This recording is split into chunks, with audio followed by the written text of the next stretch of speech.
these early levels early on. They can move towards the mid lane. They can try and get Somnus into a good spot where they can take down Nalsea a few times, and they can transition to the side lanes and really kind of ball up.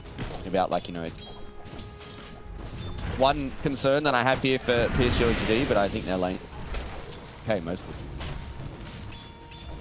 I'm kind of wondering if Chalice is going to end up buying Wraith Pack this game or any kind of aura item. We've seen most of the success that Shadow Fiends have is when their offlaner can buy those kind of items and provide that additional buff up. Obviously, that's not normally in the item routes of this more core Jakiro. We normally expect things like Rod of Atos, but could be an option. Erstwhile, speaking of options, top lane, Jingu and Faith Beyond. Woo! Xnova, good luck, my friend. This is going to be not an enjoyable time. This is a lane that's just going to suck to play into. Master's going to get pretty much everything that he wants out of it. Ghost, on the bright side, shouldn't feel too threatened here. He should just be able to sustain himself, survive with the raises, but not really much they can do to stop Faith Beyond either. I'm just getting a perfect game early on in this Beast Mod. Yeah, I think that's the thing is, like, Ghost is not going to be all too sad about this lane, and Faith Beyond's not going to be all too sad about this lane. I think it's more so about, like, what Jingu is Xnova up, because the laning phase is going to be pretty static until the mid laners start to move around. Shadow Fiend doesn't want to move all much. Monkey King doesn't want to move much out of his lane.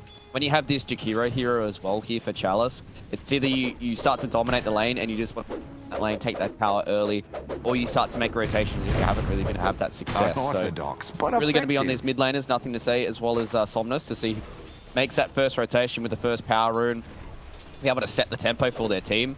Pangli as well as Primal Beast in the mid lane have been these tempos. I think that's where a lot of the aggression is going to come out for. Have we actually seen this lane yet? Here at TI? This mid lane matchup, like Pang goes straight into the Primal Beast?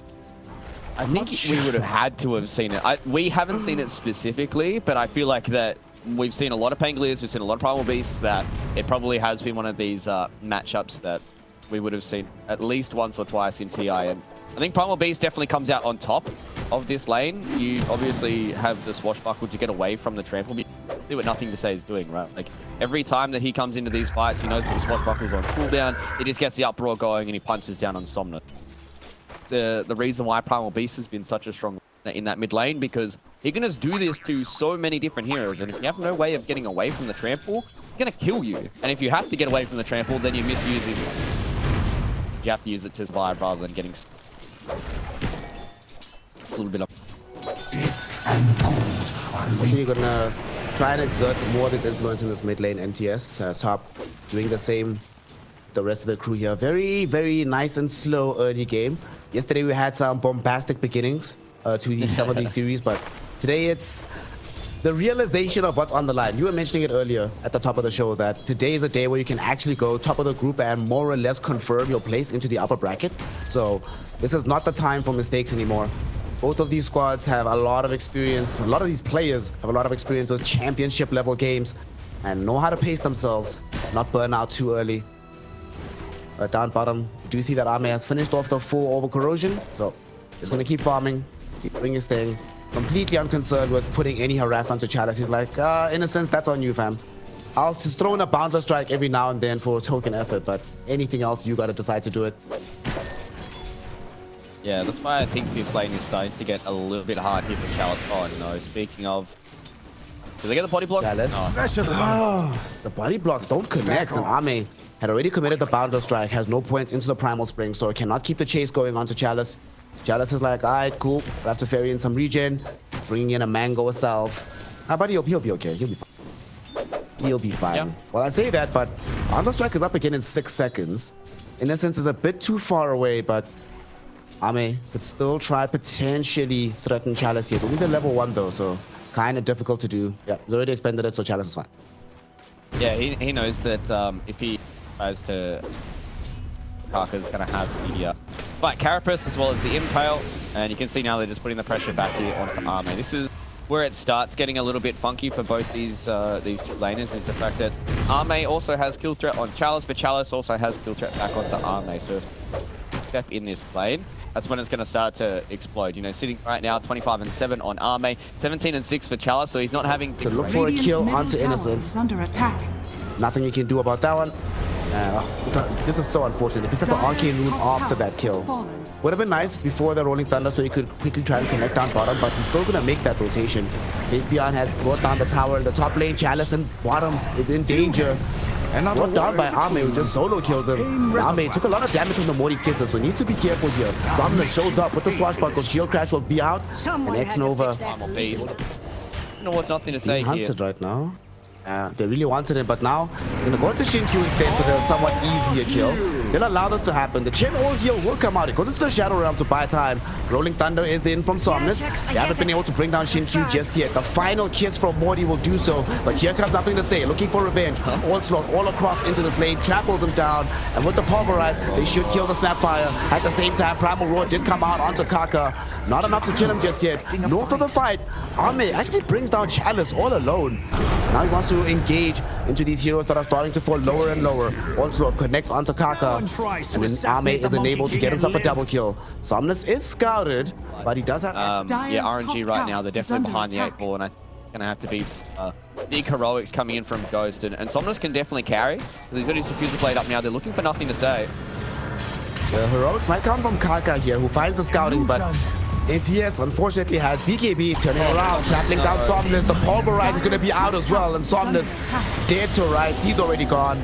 Chalice dropping an Ice Bomb, hoping to try and buy space to escape, but he's being chased right now. Nothing to say. Gets a double kill onto X-Nova as well. Boundless Strike holds Kaka in position. And here comes AME. There is no quarter here as he picks up the BKB, throws it in. Kaka is gone as well. Each of these fights and these skirmishes seems to lead to 3 RNG heroes dying.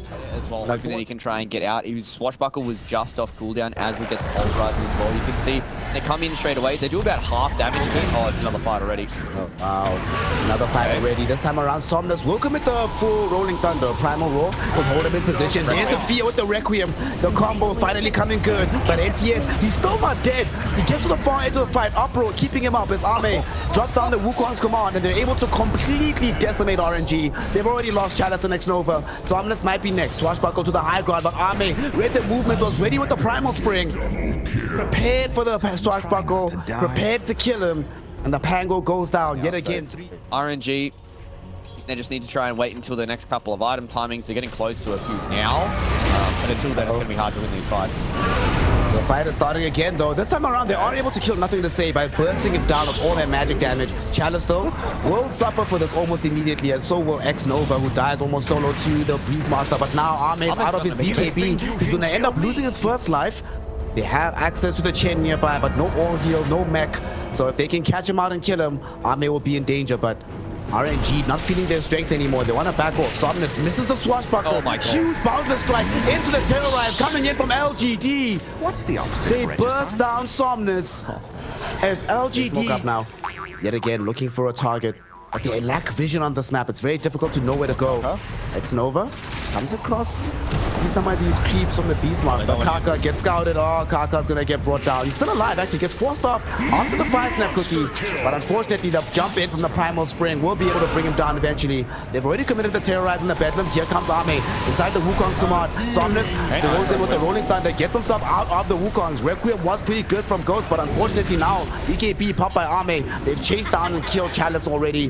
Ghost BKB will eventually expire, and when it does, he's in danger. Somnus doesn't have a BKB of his own, so he's in danger right now. Chalice will have forced off soon-ish, but gets it caught with the Onslaught. He's going to end up getting brought down, unfortunately. Granting a double kill towards Innocence, and Somnus is being body blocked in. He's stranded in the middle of nowhere. The Pulverize will be there to bring him down. X-Nova almost died to the Bedlam. Gets held in position by the Cursed Crown. AME will have Primal Spring coming very shortly. He sees him. He knows what's up. He's going to get this kill.